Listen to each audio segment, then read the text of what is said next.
Bueno, muchachos, el tema que sigue es carbohidratos, ¿cierto? El tema de carbohidratos ya entrará para el siguiente examen, ¿cierto? De que pues, pongan bastante atención con eso.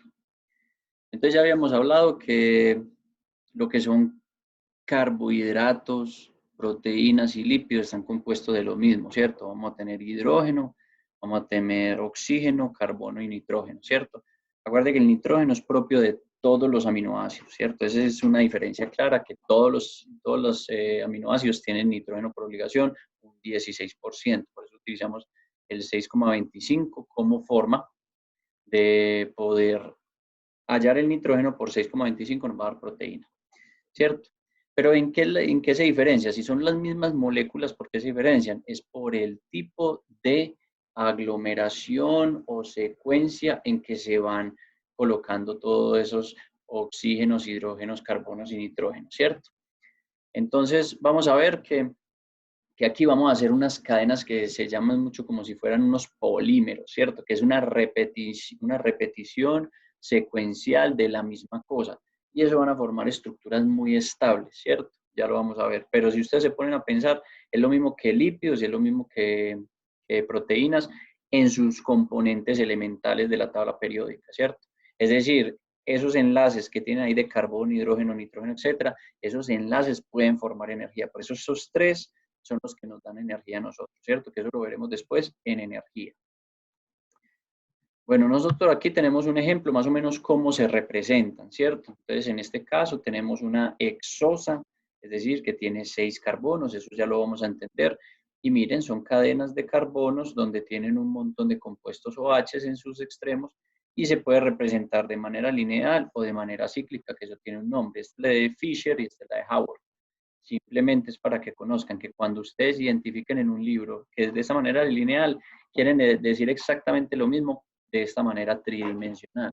Sino que esta manera tridimensional es mejor trabajarla porque uno puede reconocer ciertas cosas mejor, ¿cierto? Que ahorita nos vamos a dar cuenta sobre todo del tipo de los OHs, ¿cierto? Si los OHs están para un lado, para el otro, como se representa acá, miren que aquí hay un OH en la parte de abajo y aquí un OH en la parte de arriba, son el mismo monosacárido, ¿cierto? En este caso sería un 2, 3, 4, 5, 6. Esto es una glucosa.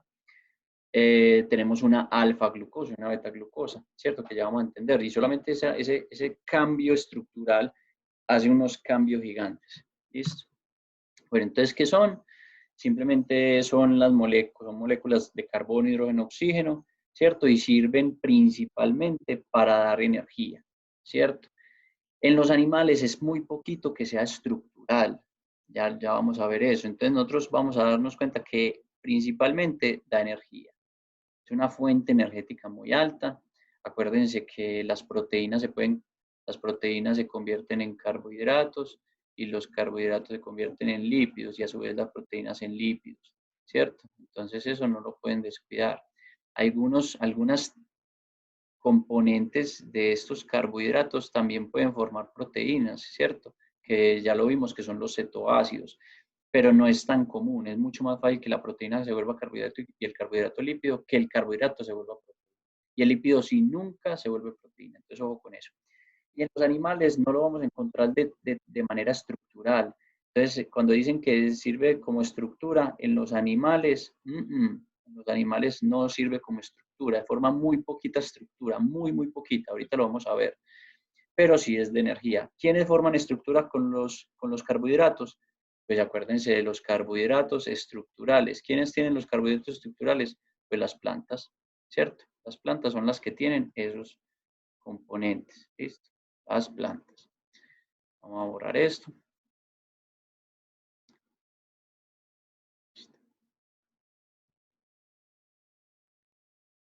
Que se me borró aquí, no sé por qué. Puse lo que no era. Listo. Entonces, ¿de dónde provienen todos los carbohidratos? Los carbohidratos provienen principalmente de las plantas. Entonces, no es una coincidencia que todos los animales seamos capaces de aprovechar la glucosa, ¿cierto? La glucosa es uno de los compuestos más abundantes en el planeta.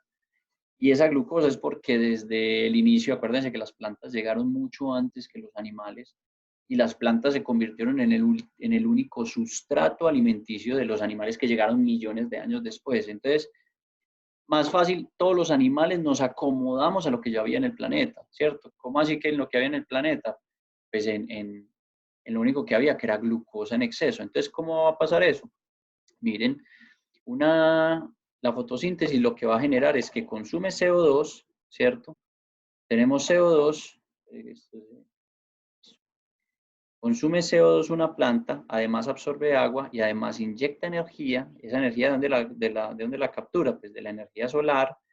Y esa combinación de esos tres que me va a formar C6H12O6. Esta es la molécula de la glucosa, ¿cierto? Y además me va a formar oxígeno, ¿cierto? Que esto es de lo que vivimos nosotros. Cada que se produce una molécula de glucosa en una planta, se producen 6 moléculas de oxígeno. Y eso hace pues, que sea todo el oxígeno que ocurre. Pero mire que las plantas son las principales productoras de glucosa. Son las de donde proviene casi toda la glucosa, porque acuérdense que los animales no la almacenamos casi. Entonces, cuando nos comemos un cerdo, una gallina, una punta de anca bien muñeca burra, pues no vamos a obtener carbohidratos de ahí. Tienen muy poquitos carbohidratos porque el animal en su vida no los almacenó, ¿cierto? Los almacena muy poquitico, ¿cierto? Aproximadamente un 1% apenas. En cambio, las plantas, si ven el maíz es puro glucosa, ¿cierto? Son cúmulos y cúmulos de glucosa. Entonces proviene es de la fotosíntesis, ¿cierto? Que las plantas producen esto. ¿Y para qué esto lo producen? Para reservas. Son reservas que necesitan en las semillas para que crezca una nueva plántula. Son reservas energéticas para ella misma. Entonces, de ahí es que proviene que todos los animales, todos los seres vivos consumen glucosa, ¿cierto? Es como de manera universal, ¿cierto?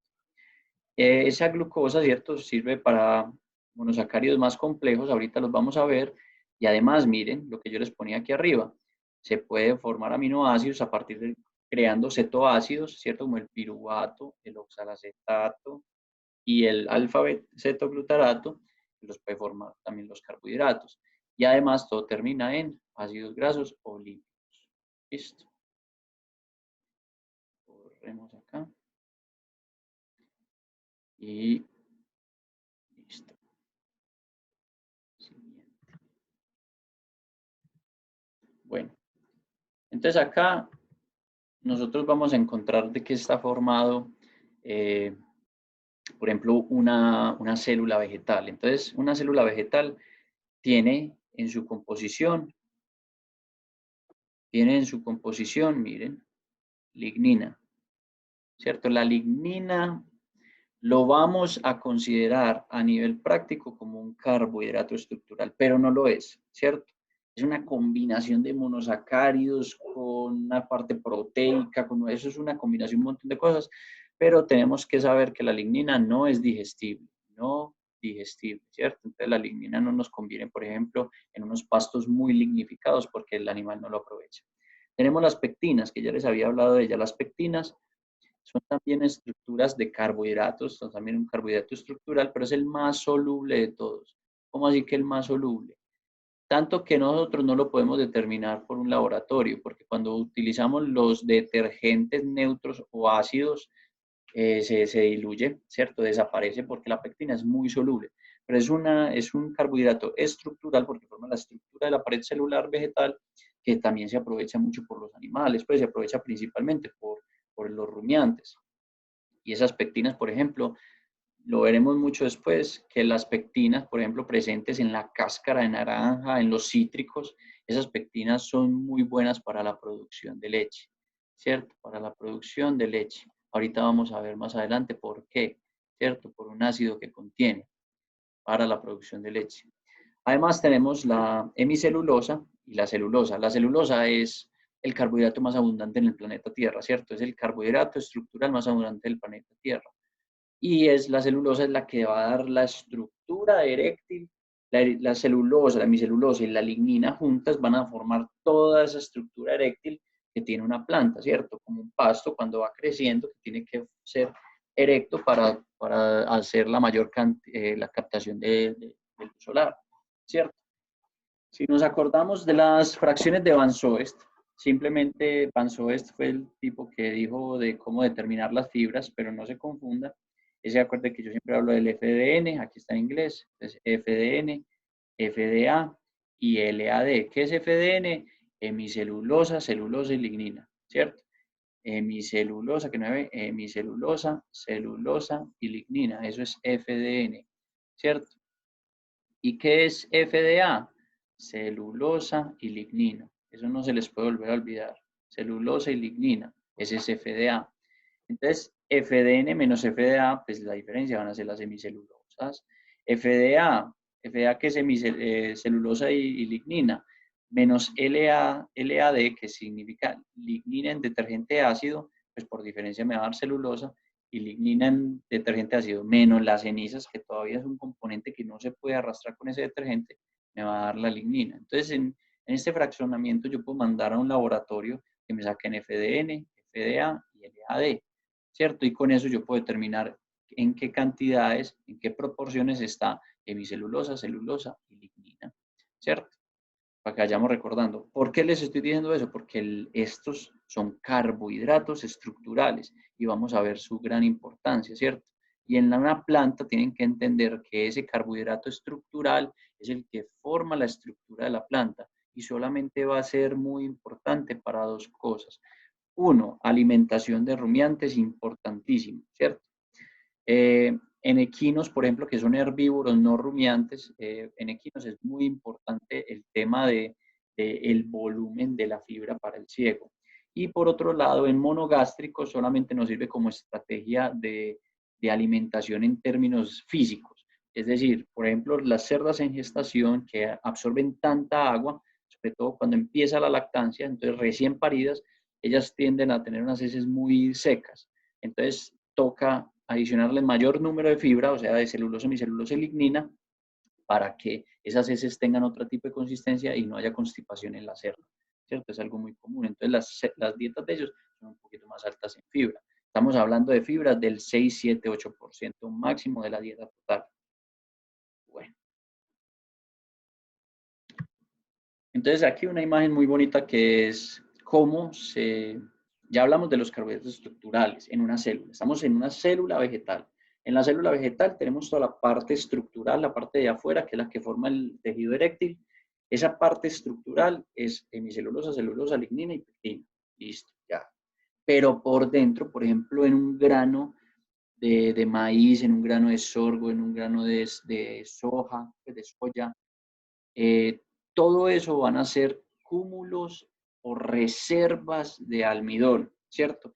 Reservas de carbohidratos y como se los he dicho mil veces, estos son carbohidratos no estructurales, ¿cierto? Que es igual al almidón, ¿cierto? Y esos carbohidratos no estructurales es porque sirven de reserva. Entonces, miren, en un tejido, por ejemplo, en un grano de maíz, se ve así. Todo esto que ven aquí van a ser hemicelulosa, celulosa y lignina, ¿cierto? Que forman la estructura incluso para hacer estos compartimentos. Y por dentro van a estar las reservas. Y estos son los granos de almidón, es decir, como reserva. Esto también van a ser carbohidratos. Entonces aquí hay una combinación entre carbohidratos estructurales, que son los de afuera, y carbohidratos no estructurales, que son los de adentro. En otras palabras, almidón o extracto no nitrogenado o extracto libre de nitrógeno, ¿cierto? Ya ustedes van acordándose de eso. Listo, muy bien. Listo.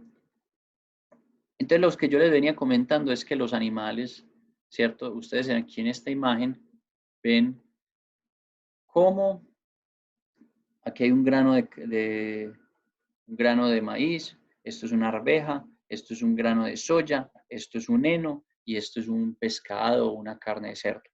Entonces, mire como las cosas que ustedes tienen que empezar a interpretar.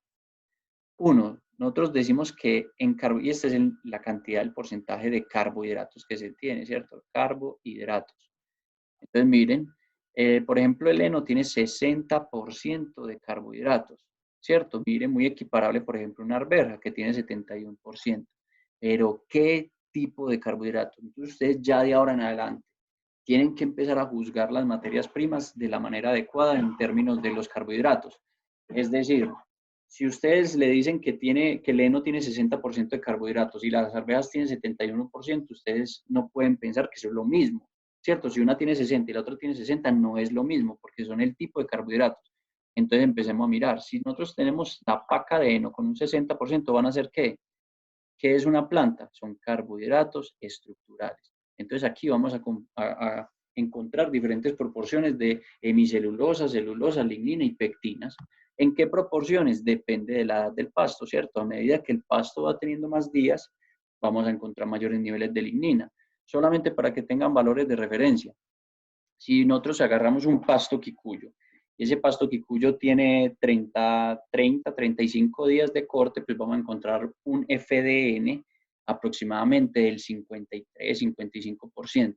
Pero si cogemos un pasto quicuyo y lo dejamos 50 días, vamos a encontrar un FDN del 68, ¿cierto? Del 65-68. Entonces, mire que empezó a incrementar. ¿Pero qué es lo que empezó a incrementar principalmente?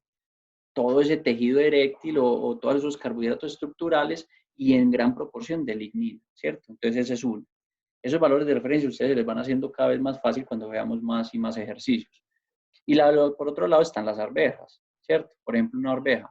O hagamos lo mejor, miren un maíz, tiene 82% de carbohidratos. Entonces uno dice, pero tiene muchos carbohidratos del maíz, ¿cierto?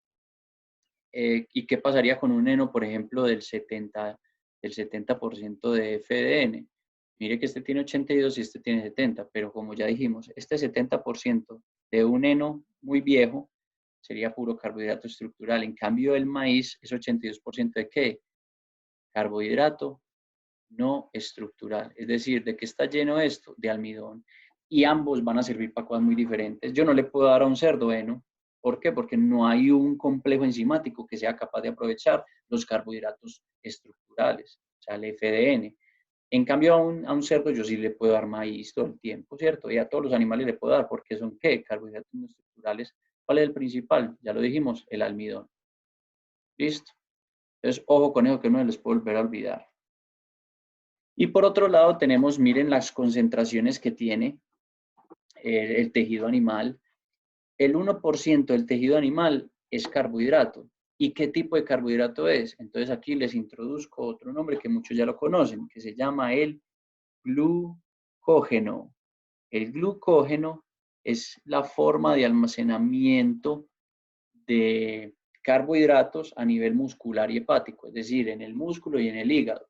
Y ese lo utilizamos muchas veces, por ejemplo, los animales lo utilizan como reserva energética, por ejemplo, para la huida, ¿cierto? Si se asustan, gastan energía rápidamente, ellos pueden sacar ese glucógeno que existe en los músculos y utilizarlo muy rápido, estoy hablando de segundos, en forma energética para la contracción muscular, ¿cierto? Glucógeno con tilde.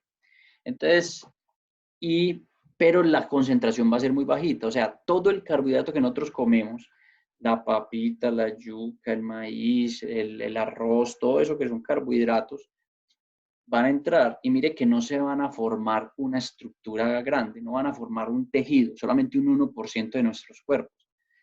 ¿Y para dónde se va el resto? Para grasa, ¿cierto? Para lípidos, como ya les había explicado. Bueno, entonces los carbohidratos los podemos catalogar de varias maneras, ¿cierto? De varias maneras. Nosotros tenemos lo que son los monosacáridos, que ya sería uno solito, ¿cierto? Es un solo, digámoslo una azuquita, pero está mal dicho, es un monosacárido. ¿Listo? Que hay varios, que ya los vamos a ver. Después, si juntamos unos 20, ya eso se llama oligosacárido, ¿cierto? 20 monosacáridos es una molécula muy pequeñita, ¿cierto? Muy pequeñita.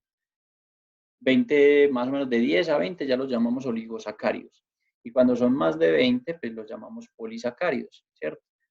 Y entre ellos vamos a ver uno. Aquí en la mitad de mono y oligo vamos a hablar unos muy importantes que llaman los disacáridos, ¿cierto? Es decir, dos monosacáridos, que son los que trabajamos a nivel de nutrición animal. Bueno. Ustedes ya vieron esto en bioquímica, toda la parte de aldehídos y cetonas, pero yo no me voy a meter en eso. Yo qué necesito que ustedes aprendan para la vida. Uno, cuando tenemos un monosacárido con 3 carbonos, ya lo vamos a ver en una tablita mucho más organizado, se llaman triosas, ¿cierto? Es decir, 3 carbonos. Pero esas triosas, yo sí quiero que las asocien desde ya y que no digan después del próximo semestre que yo no se las enseñé. Y tenemos, acuérdense que cuando nosotros hacemos la glicólisis, ustedes arrancan de glucosa y de glucosa van a llegar hasta piruvato, pero miren que ella va bajando y da 2 moléculas. Y esas 2 moléculas porque una glucosa tiene 6 carbonos y esos 6 carbonos se rompen en 2 de 3, ¿cierto? Mire, en este y en este. Y ya después estos se van a convertir cada uno en un piruvato, ¿cierto? Si se acuerdan pues de bioquímica. Entonces eso, cuando llega hasta estos dos, quiero que miren estos nombres y se nos vayan quedando en la memoria. Uno, gliceraldehído, que ese lo vemos mucho en la glicólisis como gliceraldehído 3-fosfato, ¿sí o no? ¿Y por qué es tan importante el gliceraldehído? Porque por ahí van a llegar muchas rutas metabólicas que vamos a ver en Nutri2, muchas rutas metabólicas que pueden seguir para glucosa, pueden seguir para glucógeno o pueden ser oxidadas en forma de energía. Y la otra es la dihidroxiacetona. Y esa dihidroxiacetona es muy importante porque es un cuerpo cetónico. Y esos cuerpos cetónicos los vamos a ver cuando veamos lípidos. Y eso es por ejemplo, una cetosis es una de las enfermedades más comunes que se dan en ganadería de leche por la alta movilización de grasa cuando las vacas entran en parto, ¿cierto? Porque están en un balance energético negativo, tienen unas demandas de nutrientes muy altas, pero y la cantidad de alimento que consumen no suple esas necesidades. Entonces se empiezan a movilizar grasa, por eso es que ponen flaquitos después de parir, y es por toda esa movilización. Y se van concentrando cuerpos cetónicos como la dihidroxiacetona que les estoy mostrando aquí. Si se pone a pensar, es un monosacárido y se va concentrando en la sangre y se va volviendo tóxico, ¿cierto? Y ahí se percibe, por ejemplo, un olor en la respiración de la vaca, un olor muy, parece vino, parece como vinagre de frutas. ¿Listo?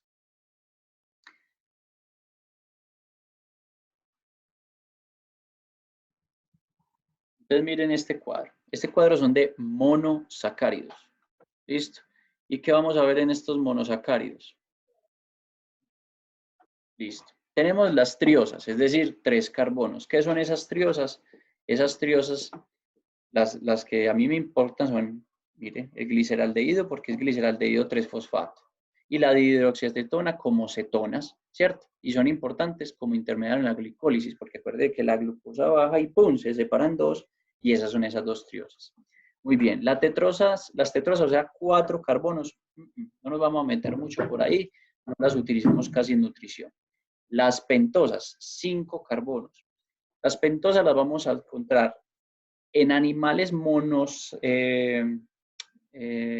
monogástricos, solamente vamos a encontrar estas dos. Bueno, y en rumiantes también, ¿cierto? Estas comparten ambos tipos de animales. La ribosa y la desoxirribosa. ¿En dónde está eso? ARN y ADN, ¿cierto? Son los constituyentes, son los azúcares constituyentes del ADN y el ARN que está en todas las células, ¿cierto? Entonces son pentosas, son de así. Listo. Por otro lado, tenemos otras pentosas que van a aparecer mucho es en los forrajes. Entonces tenemos la ribulosa, cilulosa, silosa y arabinosa. Esos 4 que vamos a encontrar ahí son de 5 carbonos y tienen una cosa, están presentes en las pasturas. Y estos sí son capaces de entrar al rumen de una vaca y se rompen y forman energía, ¿cierto? Entonces los rumiantes tienen la capacidad de aprovechar estas pentosas y se llama así, el ciclo metabólico se llama el ciclo de las pentosa fosfato. Y ese ciclo de la pentosa fosfato es la forma de oxidar estas moléculas, estos monosacáridos de 5 carbonos. ¿Listo? Y por último tenemos las más importantes de todos los monosacáridos, que son las hexosas, o sea, 6 carbonos. ¿Cuál es la importancia? Mírenlos, glucosa, galactosa, manosa y fructosa. Listo. ¿Cómo así? Glucosa, ya todos sabemos que es galactosa, constituyente del suero lácteo, de la leche, ¿cierto? La manosa, que lo vamos a encontrar también, se puede oxidar y puede entrar por allá en la glicólisis, en la fructosa 6-fosfato. Y la fructosa, que también entra por la fructosa 6-fosfato a formar energía. Y estas son las hexosas, o sea, de 6 carbonos. Todo esto que les dije acá son monosacáridos. Es una sola molécula, sino con 3, 4, 5 y 6 carbonos. Después de 7 carbonos no son estables, entonces no los vamos a encontrar fácilmente en la naturaleza y no es de ningún interés para nosotros. ¿Listo? ¿Cuáles necesito que ustedes se aprendan aquí bien? Uno, Sí o sí, estos 4. Todos los de las exosas se los tienen que aprender, sí o sí. Ribosa y desoxirribosa ya lo vieron en genética, ya lo vieron en biología, pues ya lo tienen que tener aprendido. Si no, lo repasan. Y estos dos, léanlos, gliceraldehído y dihidroxiacetona, para que después, cuando lleguemos a Nutri2, no estemos preguntando qué es eso. Bueno, muchachos, sigamos. Bueno, la glucosa es el más, como ya les dije, es el más abundante en la naturaleza porque lo producen todas las plantas. Está siempre en el suero sanguíneo, nosotros lo tenemos en altas cantidades. Esperen un segundito. Bueno, es principalmente utilizada como el metabolismo energético de todos los animales, ¿cierto? Forma parte de muchos polisacáridos, entonces cadenas de glucosas, ¿cierto? Se almacena como un polímero, lo que yo les dije, unidades repetitivas de glucosas que van a estar enlazadas por diferentes tipos de enlaces glicosídicos que ya vamos a ver, como el almidón, como el glucógeno.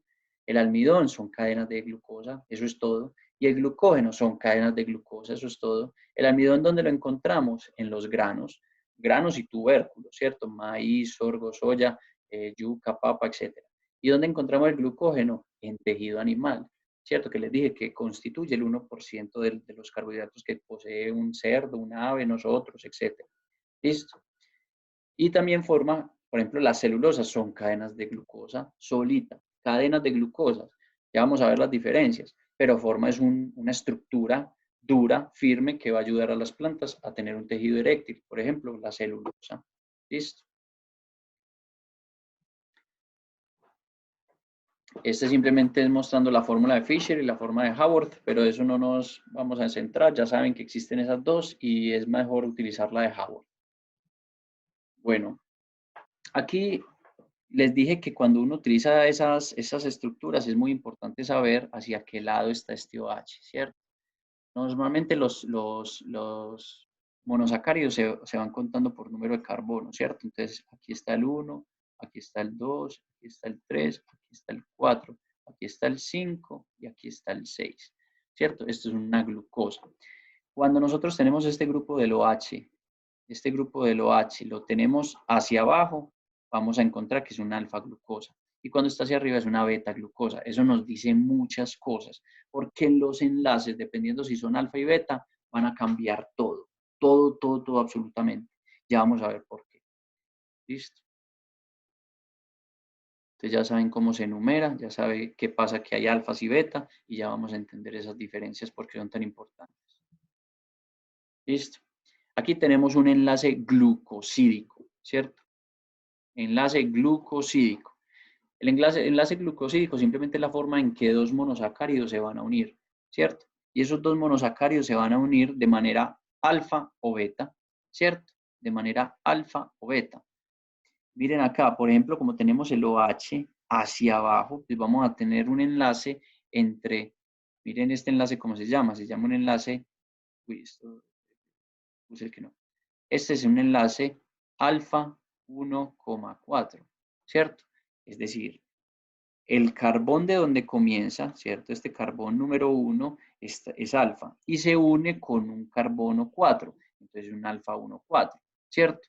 Muchas veces, entonces miren, forma este enlace glucosídico y a su vez en el momento en que se unen, miren que es 1H más 1H, pues van a formar H2O como respuesta. Entonces cada que se unen los carbohidratos, pues hay liberación de agua, ¿cierto? Y de la misma manera, cuando hay hidrólisis, yo a través de agua puedo hidrolizar o romper cadenas de monosacáridos, ¿cierto? Es como si yo incorporara este hidrógeno, este agua, lo incorporara por aquí, entonces se rompe, por aquí, perdón, y se rompe.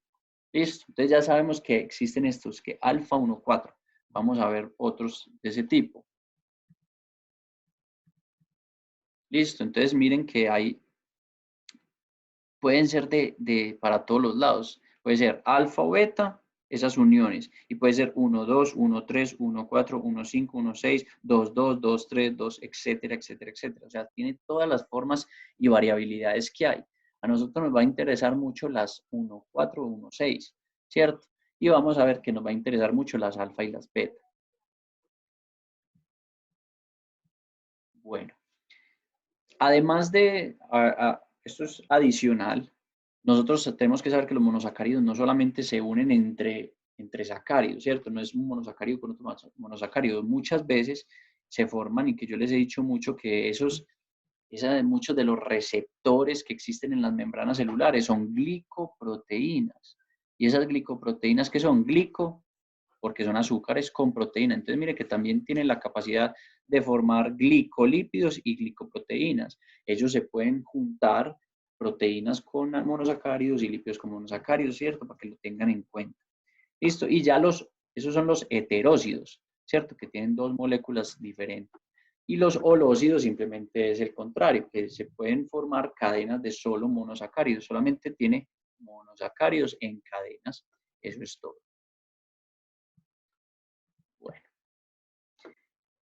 Entonces, entre esos holócidos o de solamente sacáridos, pues tenemos los oligosacáridos que ya habíamos hablado, que se pueden ir hasta 20, y los polisacáridos que son más de 20. Dentro de los polisacáridos, ¿cierto? De los que son más de 20 monosacáridos junticos, tenemos los homopolisacáridos, que simplemente homo es igual, un montón de monosacáridos, pero igualitos, es decir, glucosa, glucosa, glucosa, glucosa, glucosa, más de 20, ya eso es un homopolisacárido, ¿cierto? Ejemplos, almidón, glucógeno, celulosa. Esos son puras cadenas de glucosa, como ya se los dije. Y los heteropolisacáridos, es decir, lo mismo, son más de 20 monosacáridos, pero de diferentes tipos, es decir, tenemos por ejemplo, la hemicelulosa. La hemicelulosa, eso es una combinación de un montón de monosacáridos. Entonces, esos se van a llamar heteropolisacáridos. ¿Listo? Muy bien. Bueno, estos sí se los aprenden todos, que se llaman, que les dije que es de alta importancia, que son los disacáridos. ¿Listo? Los disacáridos son dos monosacáridos, así de fácil es la cosa. Pero aquí se van a dar cuenta que todos los han escuchado. Entonces tenemos la maltosa. La maltosa, mire, son dos glucosas. Isomaltosa son dos glucosas. Celobiosa son dos glucosas.